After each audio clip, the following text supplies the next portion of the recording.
지금 though you're on my mind all the time. I wanna tell you but I'm super shy, super shy. Halo guys, halo semua, kenalin aku Adele dari kelas 1C jurusan akuntansi prodi D3 akuntansi, dan aku Nalinda dari kelas 1C jurusan akuntansi prodi D3 akuntansi. Oke, sebelumnya pasti kalian udah baca judulnya kan? Sesuai dengan judul, di sini kita akan bahas apa sih itu sistem komputer dan apa sih sistem-sistem yang digunakan. Tanpa basa-basi, let's get started. Apa sih itu sistem komputer? Jadi, sistem komputer adalah kumpulan perangkat-perangkat komputer yang saling berhubungan dan berinteraksi satu sama lain untuk melakukan proses pengolahan data, sehingga dapat menghasilkan informasi yang diharapkan oleh penggunanya.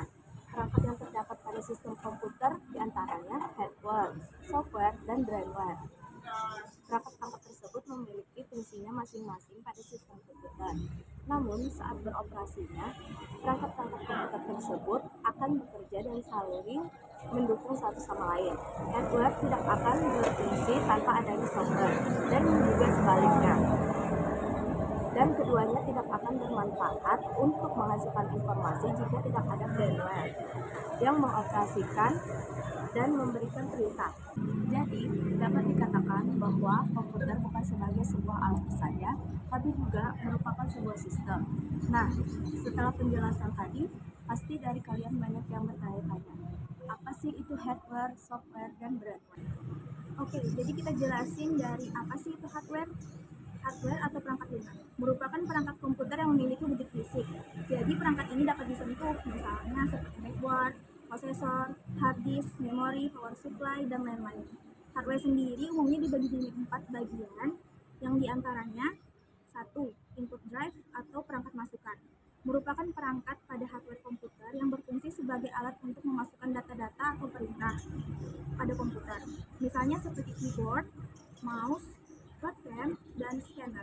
Yang kedua ada output drive atau perangkat keluaran, merupakan perangkat pada komputer yang berfungsi untuk menyampaikan hasil pemrosesan data, misalnya seperti monitor, printer, dan proyektor. Oke, yang ketiga ada processing drive atau perangkat pemroses, merupakan perangkat pada hardware komputer yang berfungsi sebagai pusat pengolahan data. Jadi dikatakan perangkat ini adalah otak dari komputer dan sering disebut dengan CPU atau Central Processing Unit.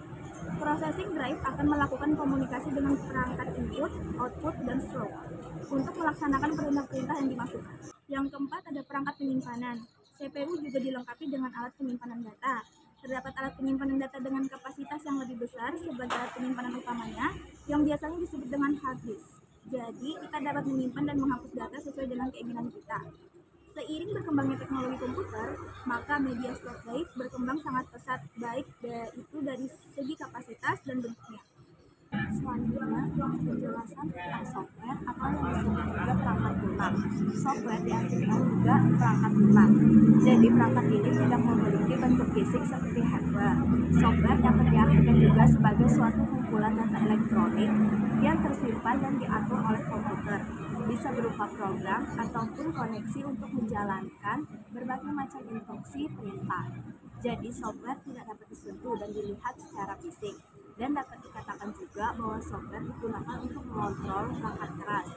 Software dibedakan menjadi beberapa macam, misalnya seperti yang pertama sistem operasi. Sistem operasi komputer merupakan program dasar pada komputer yang pada umumnya berfungsi untuk menghubungkan pengguna dengan hardware.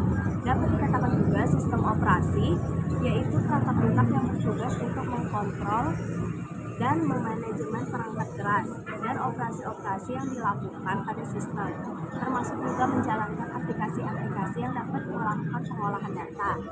Contoh sistem operasi komputer misalnya seperti Microsoft Windows, Linux, dan Mac OS. Yang kedua, program aplikasi. Program aplikasi merupakan perangkat lunak yang siap untuk dipakai. Program aplikasi digunakan untuk membantu pekerjaan pengguna komputer dalam mengolah berbagai macam data. Pada sebuah komputer, perangkat lunak ini sering disiapkan sesuai dengan selera dan kebutuhan penggunanya. Misalnya seperti Microsoft Excel, Microsoft Word, Microsoft Access. Yang ketiga, program tambahan merupakan perangkat lunak yang fungsinya untuk menjalankan tugas-tugas tambahan. Disebut juga sebagai program dukungan dan memiliki fungsi tertentu. Misalnya seperti program yang disediakan oleh sistem operasi seperti disk remainder, scan saver, dan backup. Dan yang terakhir, bahasa pemrograman merupakan bahasa yang dapat digunakan pengguna komputer untuk berkomunikasi dengan komputer. Dapat dikatakan juga sebagai standar bahasa instruksi untuk berkomunikasi dan memberikan perintah pada komputer. Beberapa contoh bahasa pemrograman diantaranya seperti PHP, Java, Python, dan C. Yang terakhir kita akan jelasin apa itu brainware. Brainware adalah orang yang menjalankan atau mengoperasikan komputer. Brainware sangat penting karena komputer tidak akan bermanfaat jika tidak dioperasikan oleh manusia. Jadi brainware merupakan setiap orang yang terlibat dalam kegiatan pemanfaatan komputer. Pengguna komputer umumnya dibagi menjadi 4 macam, yaitu diantaranya yang pertama ada programmer, merupakan orang yang mempunyai keahlian menguasai banyak ataupun salah satu bahasa pemrograman. Beberapa bahasa pemrograman yang sering digunakan misalnya seperti PHP, Java, Python, dan C. Jadi, programmer dapat dikatakan juga sebagai orang yang membuat dan bertugas untuk mempersiapkan pemrograman yang memang diperlukan pada sistem komputer yang akan digunakan untuk mengolah data. Kedua, ada sistem analis. Merupakan orang yang memiliki tanggung jawab terhadap penelitian, perencanaan, merekomendasikan pilihan software, hardware, dan sistem sesuai dengan kebutuhan penggunanya. Seorang sistem analis pun sangat berperan penting dalam proses pengembangan suatu sistem. Seorang analis perlu memiliki 4 keahlian seperti analis, teknisi, manajerial, dan cara berkomunikasi dengan orang lain atau interpersonal. Yang ketiga ada administrator, merupakan orang yang tugasnya mengelola suatu sistem operasi dan juga beberapa program yang sedang berjalan pada sistem komputer. Dan yang keempat ada operator, merupakan orang yang memanfaatkan sistem komputer yang telah ada atau dia hanya menggunakan aplikasi-aplikasi tertentu saja untuk mengelola data.